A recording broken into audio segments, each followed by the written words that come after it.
10년을 알고 지낸 사람이 있었습니다. 같이 밥도 먹고 명절이면 안부 전화도 하고 가끔은 소주 한 잔 기울이며 속 깊은 이야기도 나눴습니다. 그 사람이 좋은 사람이라고 믿었습니다. 아니, 의심조차 해본 적이 없었습니다. 그런데 어느 날이었습니다. 함께 밥을 먹었습니다. 그 사람이 메뉴판을 펼치더니 제일 비싼 걸 골랐습니다. 술도 시키고 반찬도 추가하고 기분 좋게 웃으며 건배를 했습니다. 그리고 계산서가 나왔을 때 그 사람은 슬쩍 고개를 돌렸습니다. 전화가 온 척 화면을 들여다봤습니다. 제가 계산했습니다. 그날도 그 전에도 그 전전에도 돌아오는 길에 크게 신경 쓰지 않았습니다. 밥 한 끼가 뭐 대수냐고 그동안 정도 있는데 하고 넘겼습니다. 그런데 10년이 지나고 돌아보니까 그 밥 한 끼가 대수였습니다. 매번 계산대 앞에서 슬쩍 빠지던 그 습관. 빌려간 돈은 기억 못하면서 빌려준 돈은 정확히 기억하던 그 태도. 내가 한턱 내면 당연하다는 듯 받으면서 자기 차례가 오면 갑자기 사정이 생기던 그 패턴. 그 모든 게 이미 말해주고 있었습니다. 이 사람이 나를 어떻게 생각하는지 저만 듣지 않았을 뿐입니다. 여러분도 그런 적 있으십니까?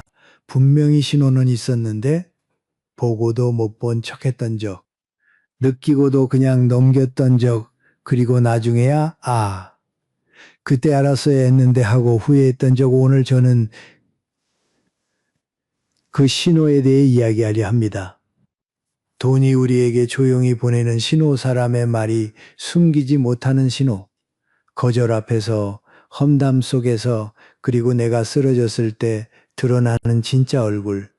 우리가 보고도 외면했던 그 신호들을 오늘은 제대로 마주해 보겠습니다. 돈 이야기를 꺼내면 불편해하는 분들이 계십니다. 그게 이상한 일이 아닙니다. 우리 세대는 어릴 때부터 그렇게 배웠으니까요. 돈 얘기는 천하다. 돈 앞에서 계산하는 사람은 쪼잔하다. 그래서 손해를 봐도 말을 못했습니다. 빌려준 돈 못 받아도 먼저 말 꺼내기가 부끄러웠습니다. 밥을 매번 사면서도 한 번쯤 사주면 안 되나 하는 말을 속으로만 삼켰습니다. 그런데 가만히 생각해 보십시오. 돈 이야기가 천한 게 아니었습니다. 돈 이야기를 못하게 만든 그 분위기가 오히려 우리 눈을 가려버린 겁니다. 보여야 할 것을 못 보게, 물어야 할 것을 못 묻게, 따져야 할 것을 못 따지게. 그래서 사람을 잘못 받고 관계를 잘못 맺었고 결국 혼자 상처를 삼켰습니다. 오늘 제가 하려는 건 돈 계산을 잘하자는 이야기가 아닙니다. 돈이라는 거울을 한번 들여다보자는 겁니다. 돈은 거짓말을 하지 않습니다. 돈은 그 사람이 무엇을 중요하게 여기는지, 누구를 존중하는지, 어디에 마음을 쓰는지를 가장 솔직하게 보여줍니다. 오늘 우리 그 거울 앞에 같이 서 보시겠습니까? 이야기를 시작하기 전에 하나만 여쭤봐도 되겠습니까? 살아오시면서 돈 때문에 사람을 잃어본 적 있으십니까? 있으시면, 일 없으시면 이 숫자 하나만 남겨주십시오. 어렵지 않습니다. 그냥 솔직하게. 자, 그러면 처음 이야기부터 시작하겠습니다. 대전에 최영호라는 분이 계셨습니다. 올해 72살. 작은 구두 수선 가게를 40년 넘게 운영하신 분입니다. 큰 가게가 아니었습니다. 골목 안쪽 간판도 반쯤 바른 그런 가게. 하지만 단골이 많았습니다. 동네 어르신들, 시장 상인들, 학교 선생님들까지. 이유가 있었습니다. 최영호 씨에게는 원칙이 하나 있었습니다. 단골한테는 절대 가격을 올리지 않는다. 재료비가 올라도 임대료가 올라도 단골이 내는 금액은 그대로였습니다. 주변에서 그랬습니다. 형, 그러면 남는 게 없잖아. 그때마다 최 씨는 이렇게 말했습니다. 남는 거야 좀 줄지. 근데 그 사람이 다른 데 가서 비싼 돈 내는 것보다는 여기서 편하게 맡기는 게 맞지 않아? 그 말 속에 계산이 없었습니다.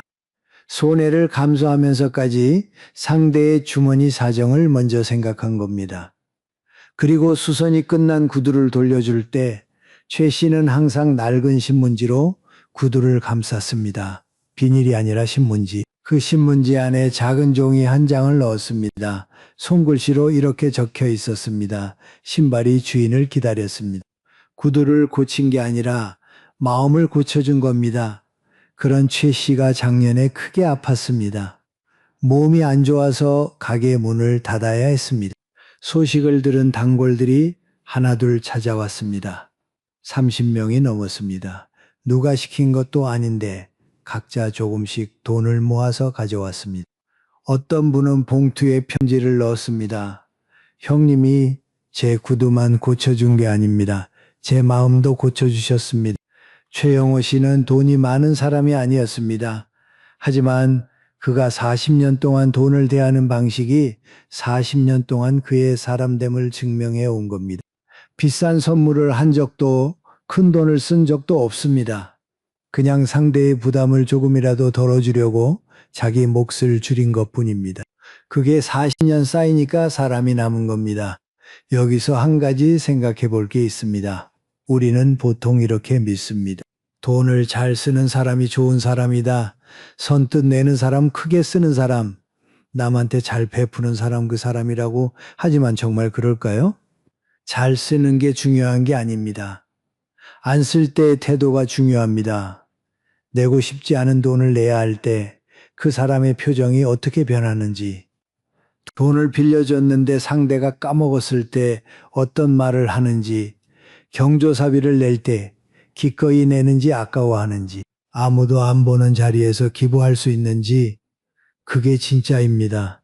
돈을 잘 쓸 때는 누구나 좋은 사람처럼 보입니다.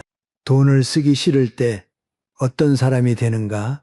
그 순간이 그 사람의 전부입니다.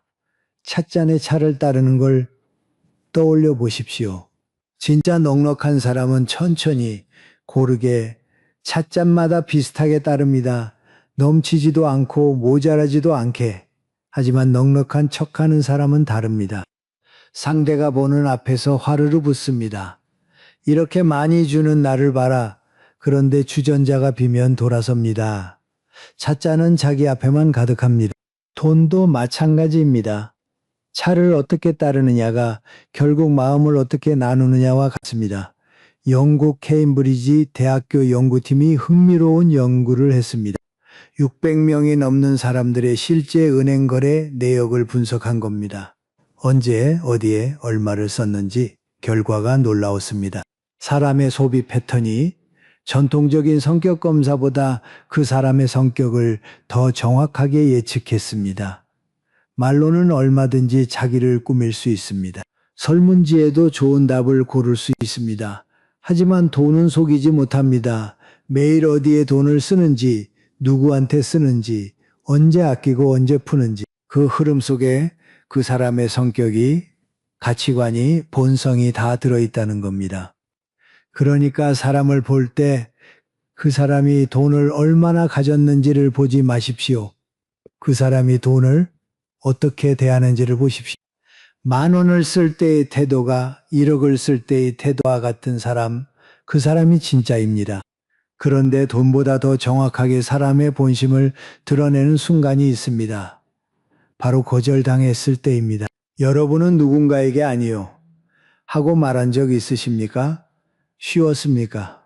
아마 쉽지 않으셨을 겁니다. 우리 세대는 거절을 배운 적이 없습니다. 부탁을 들어주는 게 정이고 거절하는 건 야박한 거라고 배웠습니다. 그래서 싫어도 좋다고 했고 힘들어도 괜찮다고 했고 안 되는 것도 어떻게든 해보겠다고 했습니다. 그게 사람 사이의 도리라고 믿었으니까요. 그런데 그 도리가 나를 지켜줬습니까? 서울에 신명자라는 분이 계십니다. 올해 66살, 남편을 3년 전에 먼저 보내셨습니다. 장례를 치르고 한 달쯤 지났을 때였습니다. 20년 넘게 알고 지내던 친한 언니에게서 전화가 왔습니다. 명자야, 나 좀 도와줄 수 있어? 사정이 있어서 대출을 받아야 하는데 보증 좀 서줄 수 있겠니? 신명자 씨는 망설였습니다. 남편이 떠난 뒤 혼자 남은 상황이었습니다. 노후 자금이라고 해봐야 보험금과 작은 적금뿐이었습니다. 보증을 서면 어떤 일이 생길지 알 수 없었습니다. 그래서 솔직하게 말했습니다. 언니 미안해. 나도 지금 사정이 불안해서 보증은 어려울 것 같아. 전화기 너머로 3초쯤 침묵이 흘렀습니다. 그리고 그 언니가 말했습니다. 그래, 내 사정도 있으니까 알았어. 목소리는 담담했습니다. 신명자 씨는 좀 미안했지만 솔직했으니 괜찮다고 생각했습니다. 그런데 그날 이후 그 언니에게서 연락이 끊겼습니다. 전화가 없었습니다. 문자도 없었습니다. 모임에서도 만나지 않았습니다. 처음엔 바쁜가 보다 했습니다. 한 달이 지나도 두 달이 지나도 소식이 없으니까 그때야 불안해지기 시작했습니다. 석 달쯤 지났을 때 다른 지인에게서 이런 말을 들었습니다. 있잖아? 그 언니가 그러더라. 명자는 남편 보험금 받고도 이렇게 인색해졌다고. 신명자 씨가 말했습니다. 그 말을 듣는 순간 속이 무너져 내렸습니다. 20년이 아까운 게 아니라 20년 동안 내가 뭘 믿고 있었나 싶었습니다. 그리고 가만히 떠올려 보니까 20년 동안 그 언니가 나한테 전화할 때 처음 한마디가 항상 같았어요. 언니 나 좀, 항상 나 좀이었습니다. 안부가 아니라 부탁으로 시작하는 전화. 20년 동안 단 한 번도 오늘 좀 어때? 밥은 먹었어? 이런 말을 먼저 한 적이 없었습니다. 20년이었습니다. 20년이면 충분히 사람을 알 수 있다고 믿었습니다. 그런데 아니었습니다. 거절은 참 묘한 겁니다. 내가 아니오라고 말하는 순간 상대의 진짜 얼굴이 나타납니다. 그 사람이 나를 사람으로 보고 있었는지 아니면 쓸모로 보고 있었는지가 딱 갈립니다. 나를 사람으로 본 사람은 거절을 받아들입니다. 그래, 내 사정이 있지. 충분히 이해해 이렇게 말하고 관계는 그대로입니다. 하지만 나를 쓸모로 본 사람은 다릅니다. 거절하는 순간 쓸모가 사라진 겁니다. 그러면 그 사람에게 나는 더 이상 가치가 없습니다. 그래서 떠나거나 돌아서서 칼을 꽂습니다. 로마의 철학자 세네카는 이런 말을 남겼습니다. 누군가를 거절했을 때 그 사람이 떠나갔다면 당신이 친구를 잃은 것이 아닙니다. 당신에게 처음부터 그 친구가 없었던 겁니다. 쓸쓸한 말입니다. 하지만 정확한 말이기도 합니다. 여러분 한번 떠올려 보십시오. 지금까지 살면서 누군가에게 거절당한 적이 있으실 겁니다. 그때 내가 어떻게 반응했는지, 그리고 반대로 내가 누군가를 거절했을 때 그 사람이 어떻게 반응했는지, 그 5초 거절을 들은 직후의 그 짧은 순간의 표정이, 목소리가 첫 마디가 나옵니다. 그건 준비된 말이 아닙니다. 머리가 미처 정리하기 전에 튀어나온 진심입니다. 그래서 사람을 알고 싶으면 물어보거나 관찰하거나 오래 지켜볼 필요 없습니다. 한 번만 거절해 보십시오. 그 한 번이 10년보다 정확합니다. 그리고 혹시 지금 누군가에게 아니요 하고 싶은데 못하고 계신 분이 있으십니까? 거절하면 정이 깨질까봐, 야박하다고 할까봐, 관계가 끝날까봐 그 마음 충분히 압니다. 하지만 이것만은 기억해 주십시오. 거절은 불효가 아닙니다.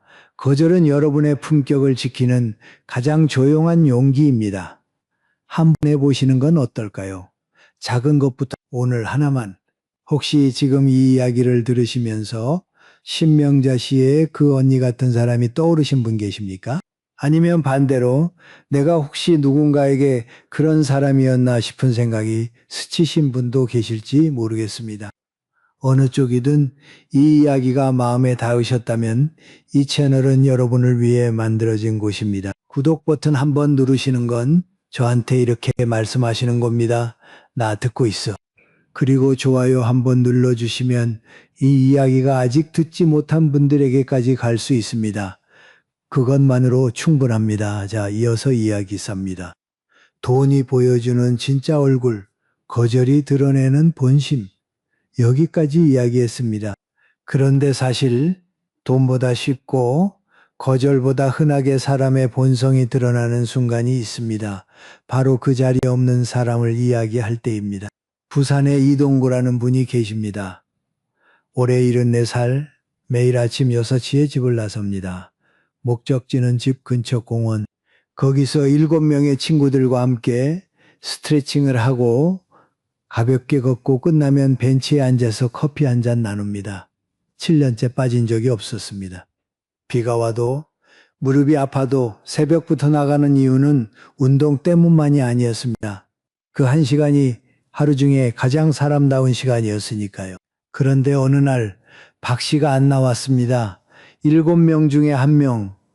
허리가 아파서 오늘은 쉰다고 아침에 단체 문자를 보냈습니다. 운동을 끝내고 벤치에 앉았을 때였습니다.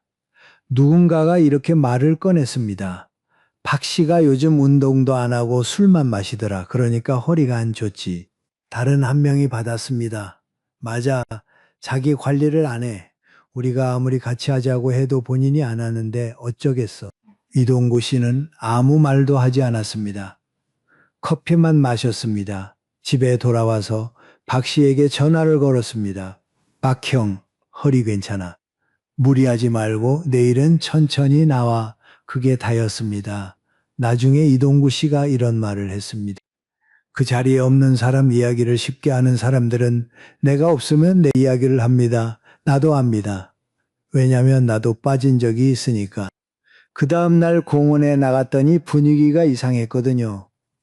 누군가가 눈을 피하더라고요. 그때 알았습니다. 이동구 씨는 조용한 분입니다. 목소리를 높이는 법이 없습니다. 그 대신 습관이 하나 있습니다. 공원에 나갈 때 물병을 항상 2개 챙깁니다. 자기 것 하나, 그리고 여분 하나. 혹시 누가 깜빡하면 그 한마디가 이동구 씨의 전부를 말해줍니다. 그는 자리에 없는 사람을 험담하는 대신 자리에 없는 사람이 돌아올 때 불편하지 않도록 준비하는 사람이었습니다. 여러분 주변에도 이런 모임이 있으실 겁니다. 등산 모임, 경로당, 동창회, 아파트 부녀회, 아침마다 만나는 산책 친구들. 그리고 그 모임에서 누군가 빠지면 자연스럽게 그 사람 이야기가 나옵니다. 걔가 요즘 왜 그래? 그 집이 원래 그래. 남편이 그러니까 본인도 저렇지. 한두 번은 그냥 넘어갑니다. 사람 사이에 있을 수 있는 일이니까요. 그런데 매번 반복되면 그건 습관입니다. 그리고 습관은 그 사람의 성격입니다. 뒷담화에 대해서 이런 말을 하는 분들이 계십니다. 가끔은 스트레스 해소에 도움이 된다. 속에 쌓인 건 풀어야 살지. 일리가 있는 것 같기도 합니다. 하지만 한 가지 물어보겠습니다. 남을 깎아내려야 풀리는 스트레스라면 그건 해소입니까? 아니면 중독입니까? 여기서 한 가지 구별해야 할 게 있습니다. 관계가 힘들어서 누군가에게 속마음을 터놓는 것과 그 자리에 없는 사람을 깎아내리는 것은 완전히 다릅니다. 앞에 것은 상담이고 뒤에 것은 공격입니다. 둘의 차이는 간단합니다. 이 이야기를 그 사람 앞에서도 할 수 있는가? 할 수 있으면 속마음을 나누는 겁니다. 할 수 없으면 험담입니다. 그래서 사람을 볼 때 이렇게 해보십시오. 그 사람이 제3자를 이야기할 때 귀를 기울여 보십시오. 없는 사람을 어떤 말투로 이야기하는가? 그 안에 걱정이 있는가? 아니면 비웃음이 있는가? 그게 바로 여러분이 없을 때 여러분이 어떤 말로 불리는지를 미리 보여주는 거울입니다. 김치 담그시는 분들은 아실 겁니다. 냉장고에 김치를 넣어두면 넣은 사람은 코가 익어서 냄새를 못 맡습니다. 아무 냄새도 안 나는 것 같습니다. 그런데 밖에서 온 사람이 냉장고 문을 여는 순간 코를 찌르는 냄새가 확 퍼집니다. 뒷담화도 마찬가지입니다 하는 사람은 모릅니다. 별것 아닌 것 같습니다. 그냥 가벼운 수다라고 생각합니다. 하지만 듣는 사람은 압니다. 그 냄새가. 그리고 그 냄새는 결코 그 자리에서 사라지지 않습니다. 이동구 씨가 한 가지 더 했던 말이 있습니다. 제가 7년 동안 그 모임에서 배운 건 운동이 아닙니다. 누가 진짜 친구이고 누가 같이 있으면 위험한 사람인지 그걸 배웠습니다. 운동은 핑계고 사람 공부가 진짜였습니다. 사람 공부, 그 말이 와닿지 않으십니까? 여러분 한번 생각해 보십시오. 지금 여러분이 속한 모임에서 여러분이 없는 날 여러분에 대해 어떤 이야기가 오갈 것 같으십니까? 그리고 그보다 더 중요한 질문이 있습니다. 여러분은 누군가 없을 때 그 사람에 대해 어떤 말을 하고 계십니까? 뒷담화는 밖으로 향하는 칼 같지만 실은 자기 품격을 베는 칼입니다. 자, 여기까지 돈과 거절과 뒷담화 이야기를 했습니다.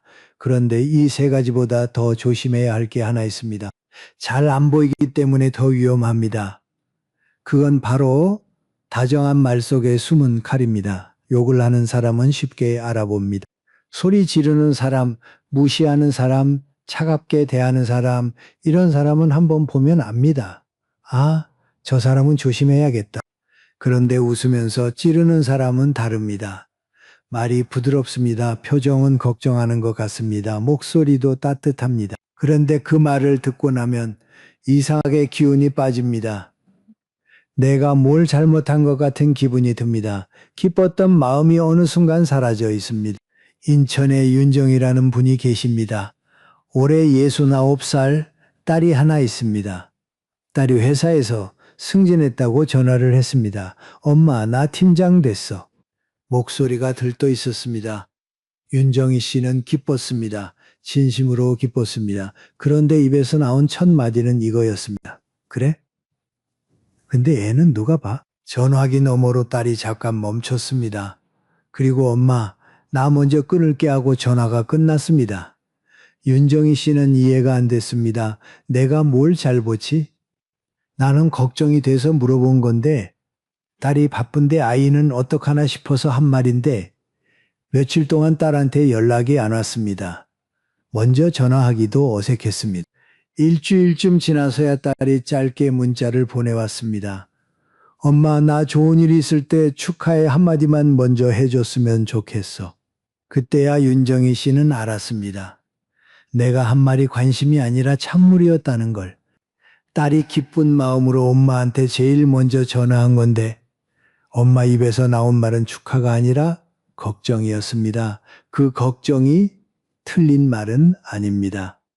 아이 문제는 실제로 고민이 될 수 있습니다. 하지만 그 말이 나올 자리는 거기가 아니었습니다. 윤정희 씨가 나중에 이렇게 말했습니다. 나는 관심이라고 생각했어요.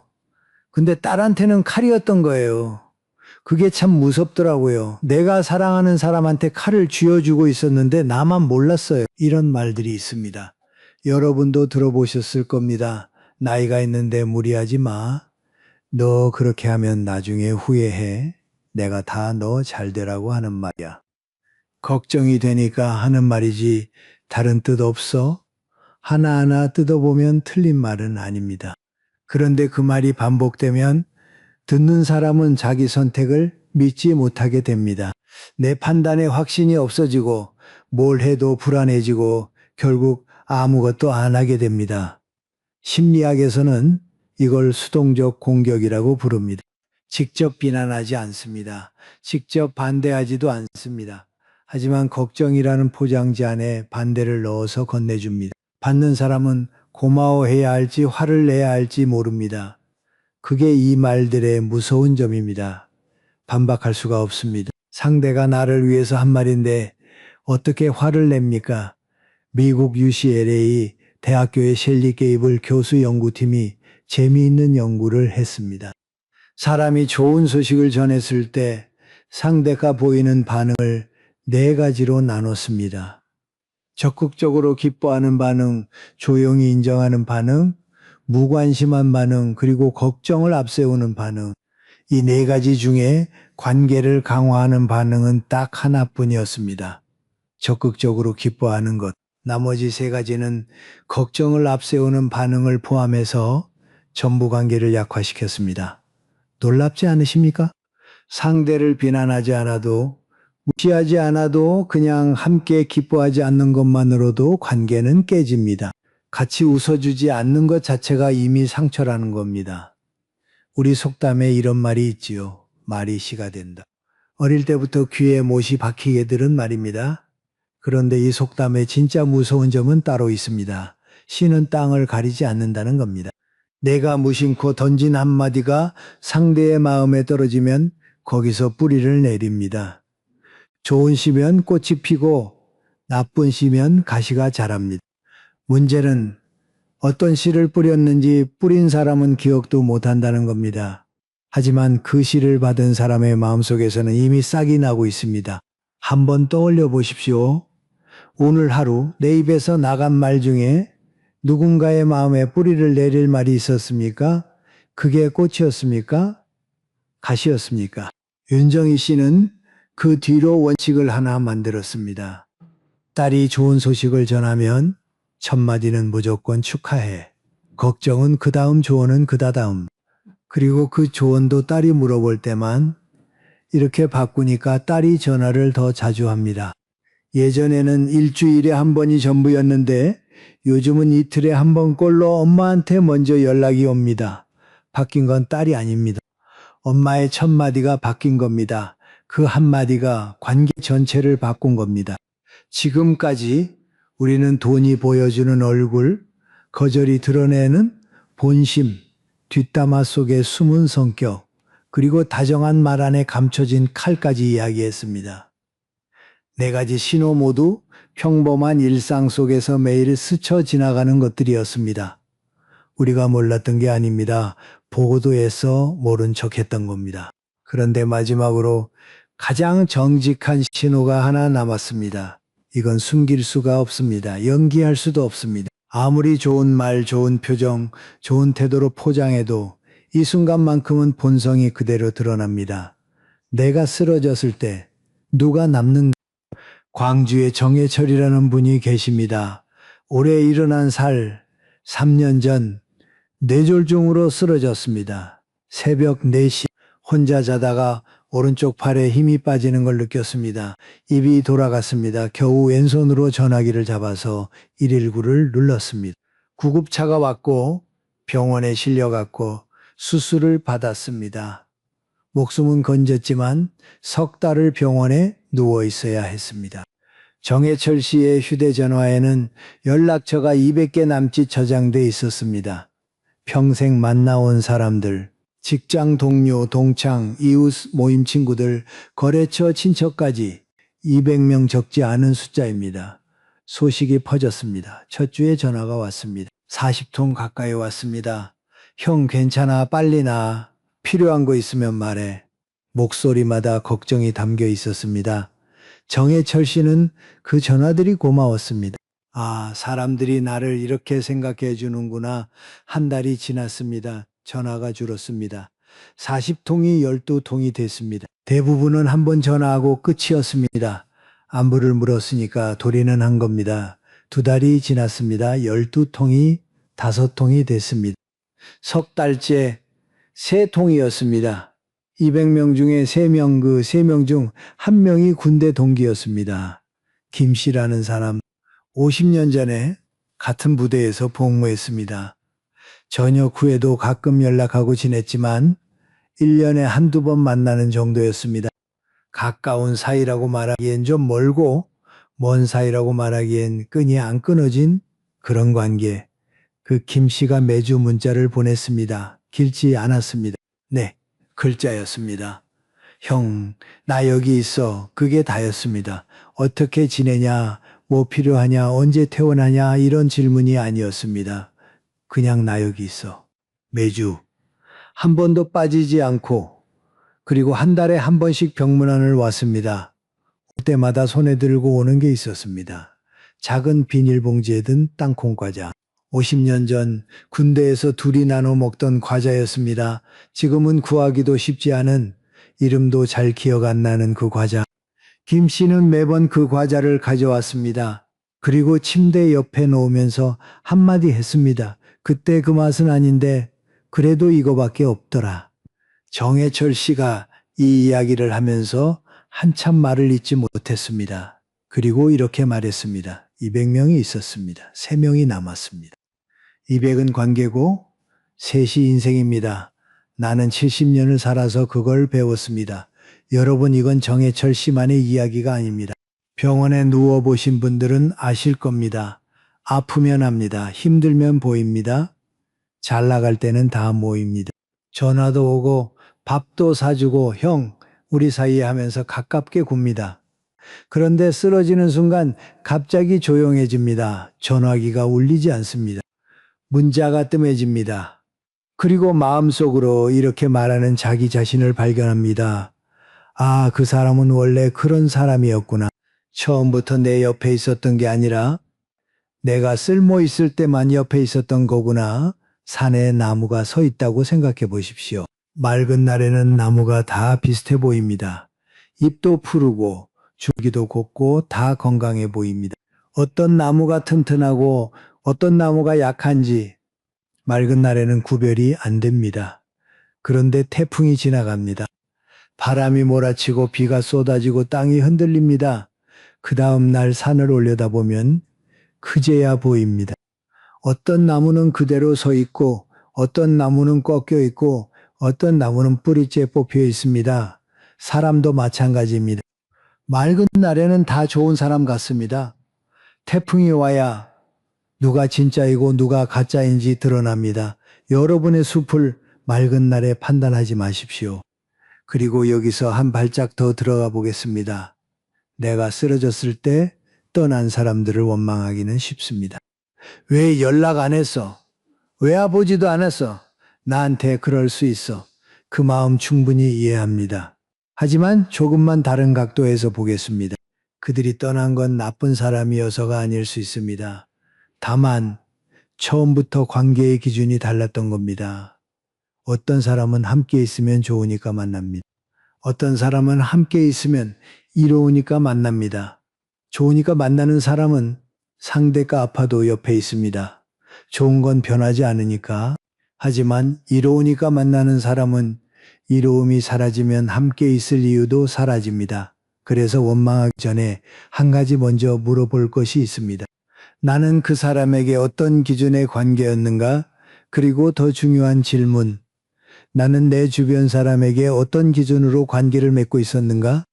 남을 볼 때는 선명하게 보이는 것이 나를 볼 때는 흐릿해집니다. 하지만 사람을 읽는 눈이라는 건 상대의 본성을 꿰뚫는 능력만이 아닙니다. 내 안의 본성을 솔직하게 마주하는 용기이기도 합니다. 여러분 지금 한번 해보십시오. 조용히 눈을 감으셔도 좋습니다. 그리고 세 사람만 떠올려 보십시오. 지금 새벽 2시에 내가 쓰러져도 전화 한 통이면 달려올 사람 10명이 아닙니다. 5명도 아닙니다. 3명이면 됩니다. 3명. 떠오르십니까? 3명이 떠오르는 분은 이 세상에서 가장 부자입니다. 돈이 아니라 사람을 가진 부자. 2명이 떠오르는 분도 괜찮습니다. 2명이면 충분합니다. 1명만 떠오르는 분. 그 1명을 잡으십시오. 온 마음으로 잡으십시오. 그 한 사람이 여러분의 인생 전부를 지탱할 수 있는 기둥입니다. 그리고 혹시 아무도 떠오르지 않는 분이 계십니까?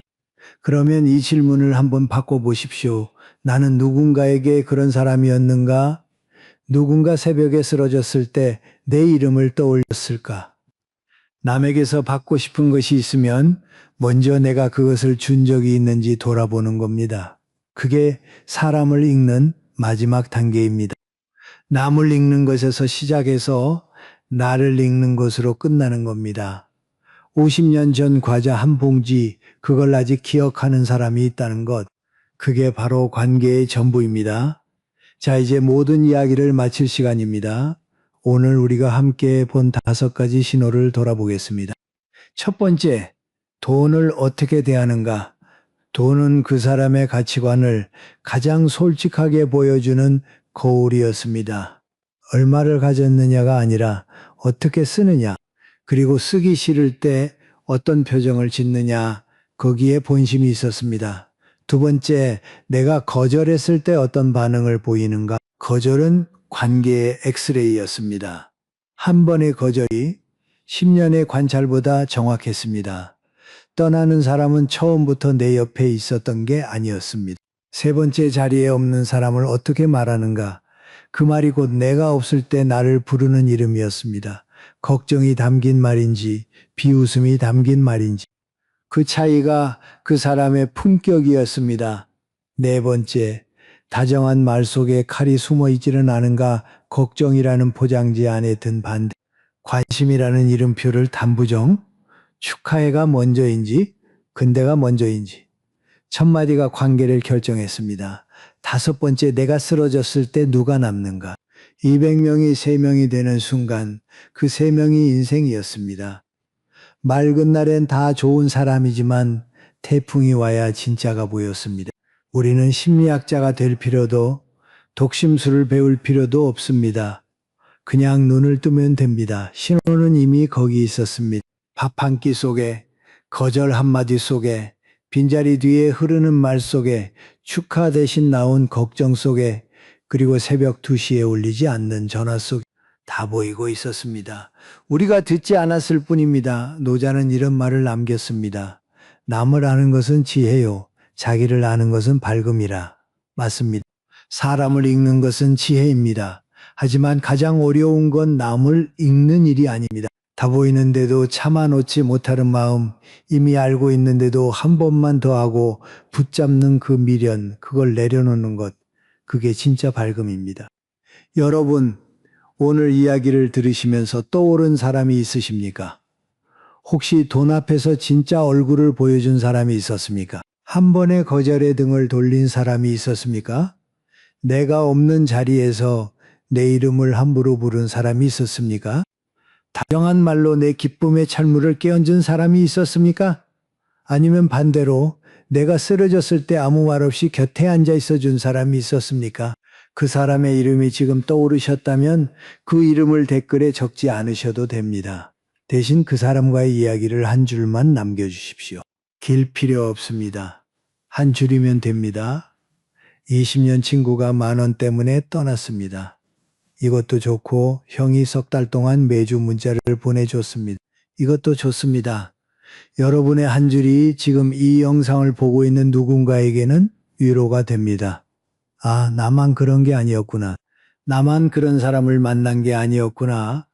그 한마디가 외로운 밤에 얼마나 큰 힘이 되는지 저는 압니다. 여러분도 아실 겁니다. 그리고 이 이야기가 마음에 남으셨다면 한 분만 떠올려 보십시오. 같이 들으면 좋겠다 싶은 분, 오랫동안 연락 안 했던 형, 누나, 동생, 친구, 이 영상을 보내는 게 안부 인사가 될 수 있습니다. 내가 먼저 연락하기 어색할 때 영상 하나 보내면서 이거 한번 들어봐 하는 것만으로도 충분합니다. 그게 오늘 여러분이 할 수 있는 가장 쉬운 용기입니다. 여기서 이 이야기는 여러분과 제가 만든 겁니다. 저 혼자 한 게 아닙니다. 여러분이 끝까지 들어주셨기 때문에 이 이야기가 완성된 겁니다. 그래서 감사합니다. 진심으로. 자, 이제 마지막 말씀을 드리겠습니다. 여러분은 오늘 5가지 신호를 들으셨습니다. 돈, 거절, 뒷담화, 다정한 칼, 그리고 쓰러진 뒤에 남는 사람. 어쩌면 들으시면서 불편하셨을 수도 있습니다. 아는 사람 얼굴이 떠올랐을 수도 있고 내가 그런 적이 있었나 싶어서 마음이 무거우셨을 수도 있습니다. 그 무거움이 정상입니다. 사람을 제대로 본다는 건 원래 편한 일이 아닙니다. 보고 싶지 않은 것까지 보게 되니까요. 하지만 여러분, 그 불편함을 견딜 수 있는 사람만이 다음부터는 속지 않습니다. 다음부터는 엉뚱한 사람에게 마음을 낭비하지 않습니다. 다음부터는 진짜 소중한 사람 옆에 제대로 서 있을 수 있습니다. 여러분은 오랜 세월을 살아오셨습니다. 수많은 사람을 만나셨습니다. 어떤 만남은 선물이었고 어떤 만남은 수업료였습니다. 잘 봤을 때도 있고 잘못 봤을 때도 있습니다. 그게 부끄러운 일이 아닙니다. 그게 인생입니다. 다만 오늘 이후로는 조금 달라지셔도 좋겠습니다. 모든 사람을 의심하자는 게 아닙니다. 모든 관계를 계산하자는 것도 아닙니다. 그냥 내 눈을 조금 더 믿자는 겁니다. 느낌이 이상할 때 그 느낌을 무시하지 말자는 겁니다. 아, 뭔가 다르다 싶을 때 한 번쯤 멈춰서 살펴보자는 겁니다. 그것만으로도 여러분의 남은 날들은 훨씬 단단해질 겁니다. 그리고 한 가지 더, 사람을 잘 보는 것도 중요하지만 그보다 더 중요한 게 있습니다. 여러분 스스로가 좋은 사람 곁에 있을 자격이 있다는 걸 아는 겁니다. 오래 살면 자꾸 자기를 낮추게 됩니다. 나이 들어서 뭘 바라겠어. 이 나이에 무슨 친구야. 있는 사람한테 감사하고 살아야지. 그 마음이 겸손해서 나온 건지 아니면 스스로를 포기한 건지 한번 가만히 들여다보십시오. 여러분은 좋은 사람 옆에 있을 자격이 있습니다. 새벽 2시에 전화해도 되는 사람을 가질 자격이 있습니다. 거절해도 떠나지 않는 사람 곁에 설 자격이 있습니다. 그 자격은 돈으로 사는 게 아니고 능력으로 증명하는 게 아닙니다. 살아있다는 것만으로 여러분에게는 이미 그 자격이 있습니다. 70년을 사셨든 60년을 사셨든 50년을 사셨든 여러분이 걸어온 그 길 위에 반드시 여러분을 기억하는 사람이 있습니다. 지금은 보이지 않을 수도 있습니다.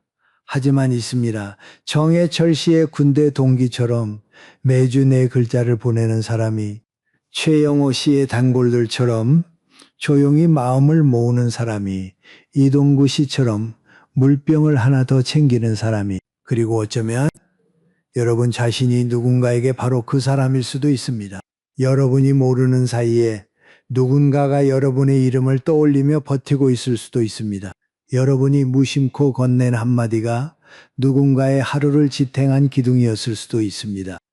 그러니까 오늘 이 이야기의 끝에서 제가 드리고 싶은 말은 이겁니다. 사람을 잘 보십시오. 그리고 그보다 먼저 여러분 자신을 잘 보십시오. 여러분 안에 이미 따뜻한 사람이 있습니다. 70년 동안 누군가를 위해 물병을 하나 더 챙기며 살아온 사람이 있습니다. 그 사람이 바로 여러분입니다. 여러분은 좋은 사람 곁에 있을 자격이 충분한 사람입니다.